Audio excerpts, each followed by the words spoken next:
Les flammes qui ravagent Los Angeles ne sont pas simplement des événements tragiques, elles sont aussi un rappel puissant, un rappel de la sainteté de Dieu, de sa justice parfaite et de la réalité du péché dans notre monde. Ces incendies, bien qu'effrayants et destructeurs, portent un message clair. Dieu ne laisse pas le mal impuni. Mais même dans son jugement, sa souveraineté et sa grâce brillent. Bienvenue sur Chemin de Lumière. Aujourd'hui, nous explorons une vérité difficile mais essentielle. Dieu châtie le péché.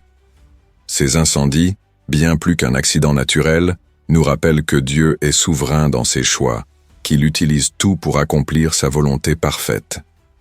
Alors que nous plongeons dans cette réflexion, souvenez-vous de ceci. Même dans les flammes du jugement, Dieu offre une chance de repentance et de réconciliation. Il est le maître absolu et rien n'échappe à son regard. Si vous traversez des épreuves, tournez-vous vers lui, car sa miséricorde est toujours présente. Dans cette vidéo, nous examinerons pourquoi ces événements tragiques peuvent être vus comme un éveil spirituel. Pourquoi Dieu agit-il ainsi? Quel est le message pour chacun de nous? Restez avec nous jusqu'à la fin pour découvrir comment interpréter ces signes et comment trouver refuge en Dieu même dans les moments les plus sombres. Et si ce contenu vous aide à mieux comprendre la justice de Dieu et son plan souverain, pensez à vous abonner et à activer la cloche pour ne manquer aucune de nos prochaines vidéos.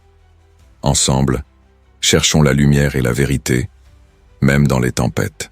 Nous vivons dans un monde où chaque instant semble précaire, chaque certitude peut être balayée en un clin d'œil.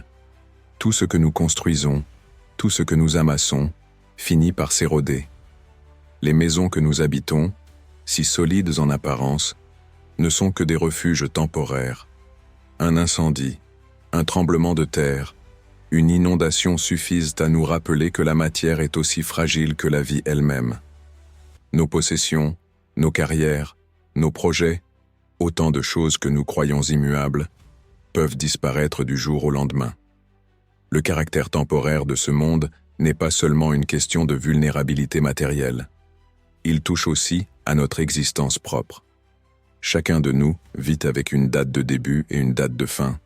Entre les deux, il y a ce que certains appellent le trait d'union de la vie, un intervalle minuscule dans l'échelle de l'éternité. Ce trait d'union symbolise notre brève présence sur Terre. Nous sommes comme des voyageurs de passage, des êtres en transit. Cette idée peut paraître déroutante, voire angoissante, mais elle nous invite à réfléchir à ce qui compte vraiment. Pourquoi ce monde est-il aussi fragile? D'un point de vue spirituel, beaucoup y voient les conséquences d'un monde marqué par le péché et les erreurs humaines. Depuis les premiers jours de l'humanité, nous avons eu cette tendance à nous croire invincibles, à vouloir dominer sans limite. Et pourtant, chaque tragédie, chaque catastrophe naturelle vient nous rappeler notre place dans l'univers. Nous ne sommes ni tout-puissants, ni immortels. Ce qui rend les événements tragiques si difficiles à accepter, c'est notre besoin de contrôle. Nous aimons planifier, organiser, prévoir l'avenir. Nous investissons dans l'assurance, dans la prévention des risques, pensant que cela peut nous protéger de tout. Mais la réalité nous rattrape. Il y a des forces bien au-delà de notre compréhension et de notre pouvoir d'action. La vie est un équilibre précaire entre ce que nous pouvons maîtriser et ce qui nous échappe. Face à cette réalité, deux attitudes s'offrent à nous. Certains choisissent de s'accrocher à ce qu'ils possèdent, de vivre dans la peur de tout perdre. D'autres décident d'embrasser la fragilité de ce monde comme une invitation à chercher quelque chose de plus grand, de plus stable. Si tout ici-bas est temporaire, alors peut-être devons-nous tourner notre regard vers ce qui ne passe pas. La fragilité du monde, aussi frustrante soit-elle, peut être une leçon précieuse. Elle nous apprend à vivre dans l'instant présent, à chérir ce que nous avons sans en devenir esclaves. Elle nous rappelle également que notre quête ne peut pas se limiter à l'accumulation de biens ou à la recherche de sécurité. Si nous sommes de passage, alors le plus important n'est pas ce que nous laissons derrière nous, mais ce que nous devenons. Dans ce monde fragile et temporaire, nous sommes tous à la recherche de sens. Les catastrophes nous secouent, non seulement parce qu'elles menacent nos biens, mais aussi parce qu'elles perturbent notre illusion de permanence. Elle nous rappelle que la vie est un présent, un souffle, et que ce que nous faisons de ce souffle compte plus que tout. Alors, au lieu de redouter la fragilité du monde, peut-être devrions-nous apprendre à l'accepter. Elle est un rappel constant que ce monde n'est pas notre destination finale, mais une étape. Une étape où chaque jour est une chance de faire un choix, vivre pour l'éphémère ou chercher l'éternel. La vie est jonchée d'obstacles imprévisibles, de défis qui peuvent à tout moment nous mettre à genoux. Pourtant, au lieu de fuir les épreuves ou de les percevoir uniquement comme des malédictions, nous pouvons choisir de les voir sous un autre angle, comme des rappels, des signaux d'alarme qui nous incitent à reconsidérer nos choix et nos priorités. La Bible, loin de présenter une vision idyllique de l'existence, met en garde. Les épreuves sont inévitables. Il ne s'agit pas seulement de souffrances physiques ou matérielles, mais aussi de combats intérieurs, de luttes spirituelles profondes. Et si ces moments de faiblesse semblent parfois insurmontables, ils peuvent aussi être des opportunités uniques de croissance. Chaque épreuve est une invitation à l'introspection. Quand tout va bien, il est facile de se laisser emporter par le flot du quotidien, de se concentrer sur des objectifs superficiels. Mais lorsque la souffrance frappe à notre porte, elle nous force à nous arrêter, à regarder au-delà des apparences. Elle révèle nos peurs, nos fragilités, mais aussi ce qui a réellement de la valeur. C'est souvent dans l'adversité que les grandes transformations se produisent. Prenons un instant pour réfléchir. Combien de fois avons-nous changé de perspective ou pris des décisions importantes à la suite d'un événement difficile? Ce n'est pas dans le confort que nous grandissons, mais dans la difficulté. Les épreuves aiguisent notre résilience, renforcent notre foi et nous poussent à chercher un appui solide, une ancre qui ne cède pas aux tempêtes de la vie. Spirituellement, ces moments durs peuvent être perçus comme des tests. Non pas des tests destinés à nous faire échouer, mais des tests qui démontrent la force que nous ignorions posséder. Ils sont là pour purifier notre foi, comme l'or est purifié par le feu. Cette image biblique est puissante.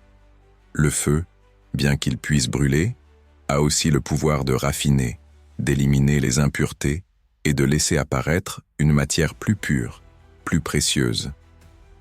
Ces moments douloureux, aussi injustes ou absurdes qu'ils puissent paraître, ont le potentiel de nous rapprocher de ce qui compte vraiment. Ils nous rappellent que nos possessions, notre statut, même notre santé physique, sont éphémères. Ce qui reste, c'est notre essence, notre âme, et les liens que nous avons créés avec les autres et avec Dieu. Face aux épreuves, deux attitudes sont possibles, l'amertume ou la transformation. On peut choisir de s'enfermer dans le ressentiment, de maudire le sort et de s'éloigner de tout ce qui pourrait nous aider. Ou alors, on peut choisir de s'ouvrir, d'accepter l'idée que cette souffrance, bien que non désirée, peut être le point de départ d'une vie plus riche de sens. Ce rappel spirituel ne signifie pas nier la réalité de la douleur.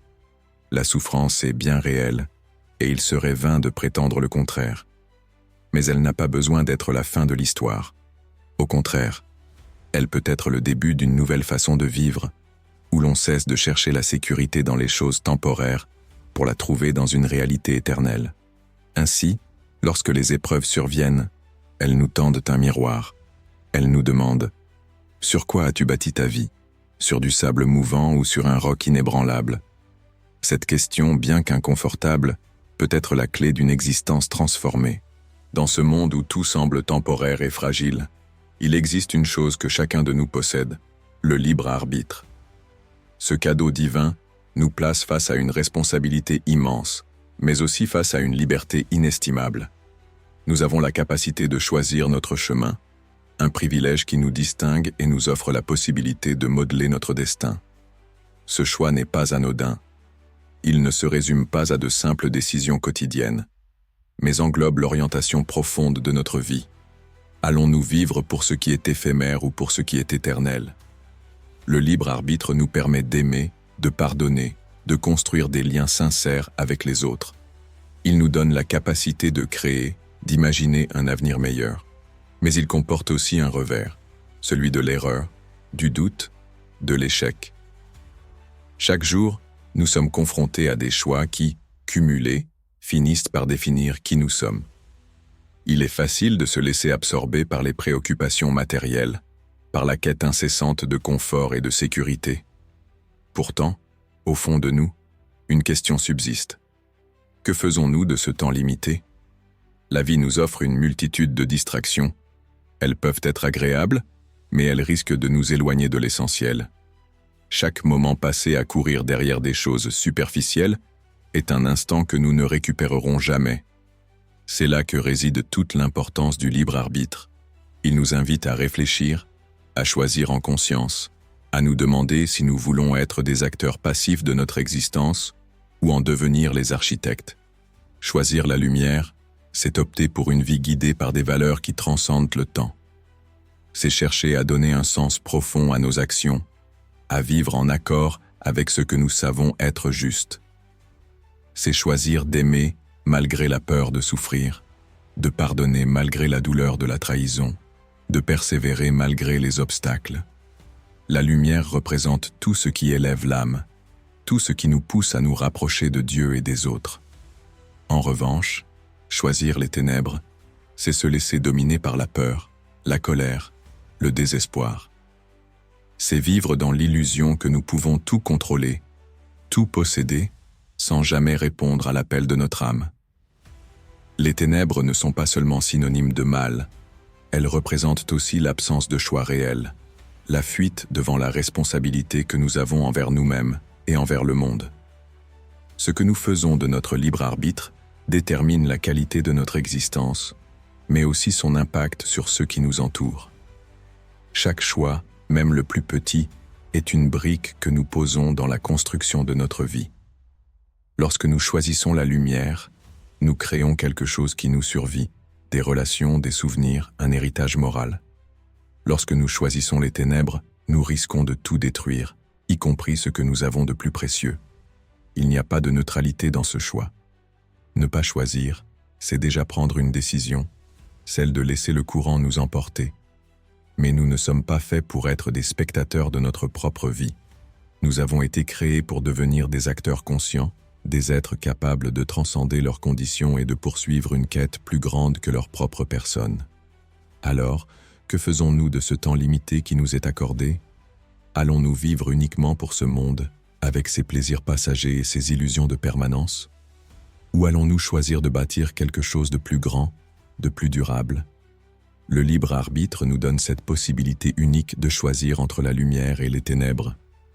Ce choix est entre nos mains, et personne d'autre ne peut le faire à notre place. Dans ce monde fragile et éphémère, chaque jour nous est donné comme une opportunité unique. Nous avons le privilège et la responsabilité de faire un choix, celui de chercher la lumière dans l'obscurité, de répondre à l'appel divin qui nous invite à grandir, à nous transformer et à marcher dans la vérité. Les épreuves, bien que douloureuses, peuvent devenir des moments de purification et de renouveau.